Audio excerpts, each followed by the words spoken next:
name's Katherine Clapner, and I am chef and co-owner of a small chocolate company in Dallas, Texas. Today, I'm actually going to make for you one of my all-time favorite things to eat as well as make, and it's a chocolate granola. So this particular recipe is very special to me for a few different reasons. One is it actually has local honey, and this particular honey is from Washington, from local honey company. And what I like about it is it got a little bit of a rose sort of taste to it, and a little bit of like, I don't know, kind of like a grassy, and a little bit of berry. And I think all of those flavors are very nice against the chocolate, against the cherries, and all the items that are in this recipe. But one of the things that this recipe starts out with is what's called brown butter. Now, brown butter is literally as it sounds. It is a butter that has been cooked till it turns a little bit of brown and it'll get very nutty. Now, right now the butter is just boiling away and doing its own thing. I'm gonna put it back on the stove and let it continue to brown up a little bit. It also has, so you'll see in the recipe, a few oddball items. It'll have cocoa nibs in there. You can or cannot put those in. You can substitute any sort of seeds. What else? Sunflower seeds, flax seeds, anything like that. They have a nutty texture and don't have a tremendous amount of chocolate taste, but it's a nice little crackle, so it's there for the crunch factor as well. I have a little bit of what's called Ras al Hanout, and that is a Moroccan hard spice. But what's nice is it's also a little bit savory. I'm gonna check the butter again real quick. As you can see, now the butter is starting to brown. See all those bits down there? That's the good stuff. So now when you get those bits right there, you're gonna actually pull the butter off, okay? The reason being is from this point, it's gonna go very fast, okay? So now I'm just gonna take that, stir that up, right? Stir that up, and then we'll go back to talking about the ingredients.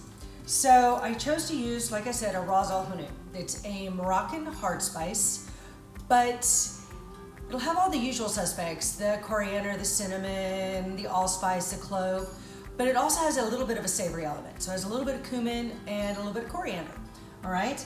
Then I chose a really amazing cocoa powder. I love this stuff, absolutely amazing. And then, like I said, I chose the honey.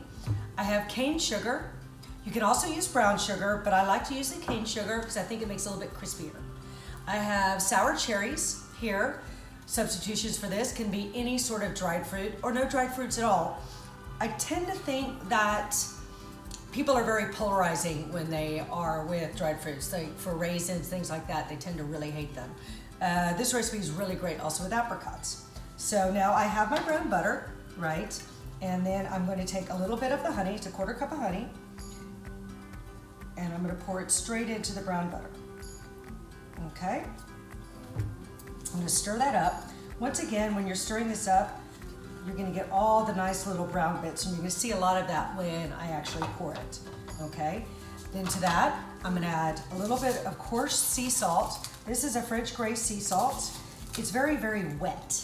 Okay? And one of the things to think about with items like honey, with items like cocoa powder, anything like that, salt actually brightens the flavor. It's, of course you can make it salty, but it's really just about brightening the flavor.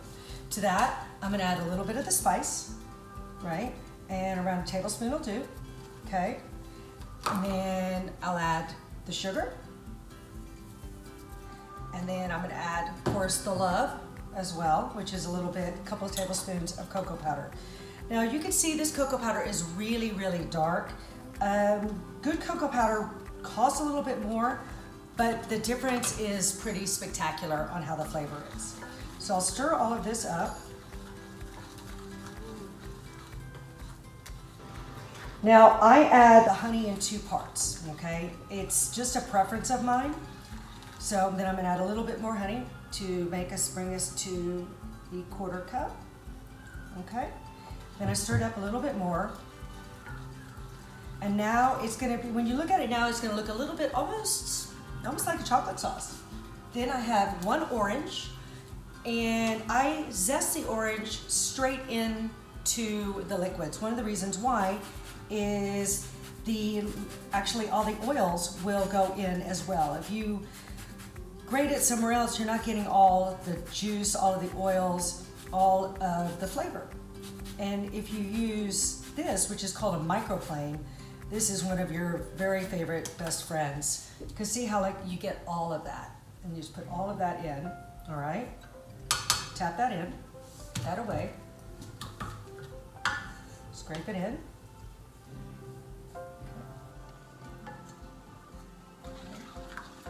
All right, so now that part is ready. I'm gonna take 2 cups of oats. Now, little side note on oats, you can use quick oats, you can use instant oats. I would stay away from what they're called steel cut oats. If you buy those, you're gonna be totally disappointed and think you've messed up when you're at the grocery store. They're gonna look like little pellets. So I use the quick oats, all right?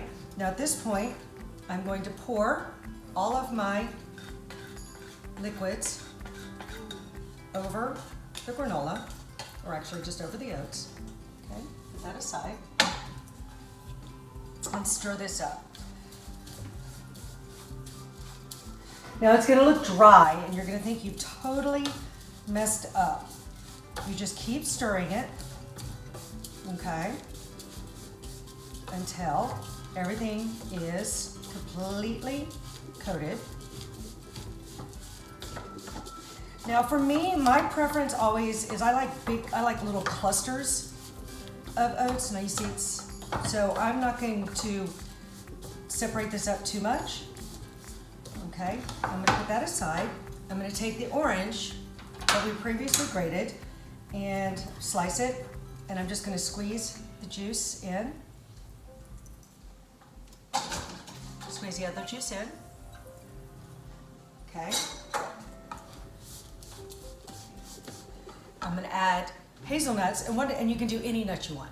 It's no preference. I just happen to really like hazelnuts, and you're gonna notice that I have them already toasted, which is a little bit unusual for people. I like nuts really, really toasty, and it's just really gonna complement all of those floral notes from the honey. Okay, so we have that. There's still just a little bit more in there. Put that last little bit in, okay? Now I have a pan here that you're gonna see that is just sprayed. And it's funny, I love the way this pan looks. I like pans that have been used. This one is almost as if it's a cast iron skillet. It's been completely seasoned. Now, when you pour your granola in, you have a choice now. Some people like the granola really, really loose. Like I said, I like nice little clumps, so I'm not gonna really do much more than this.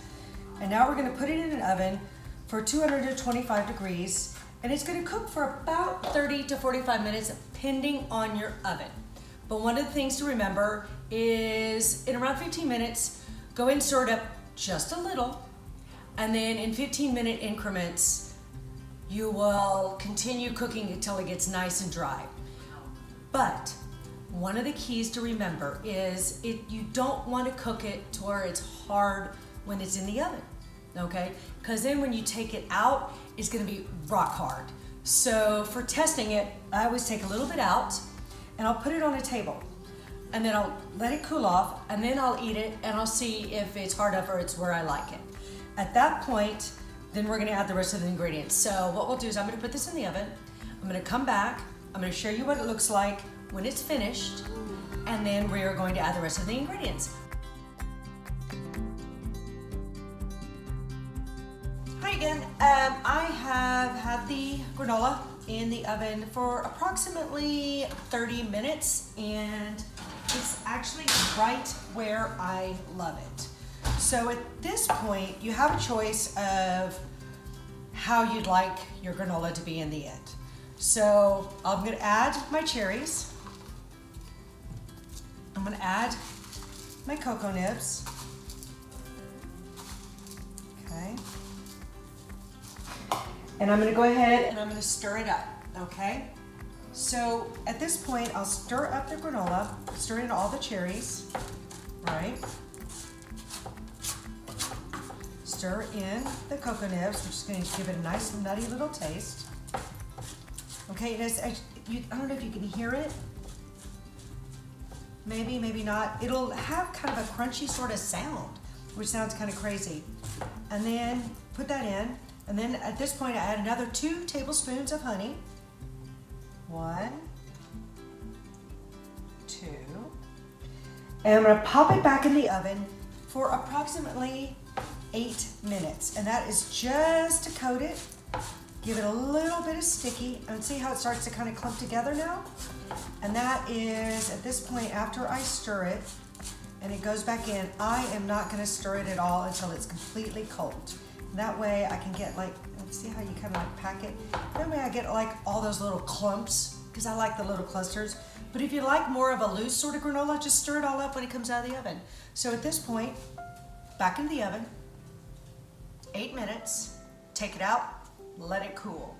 Do not pack it until it's completely cool, because if you do pack it and it's still warm and you put it in your jar, airtight container, anything of that sort, what's gonna happen is in between the granola and the top, it's gonna create some steam, and that steam is gonna make your granola all soggy. And that, we're making granola, we're not making muesli. So here you go.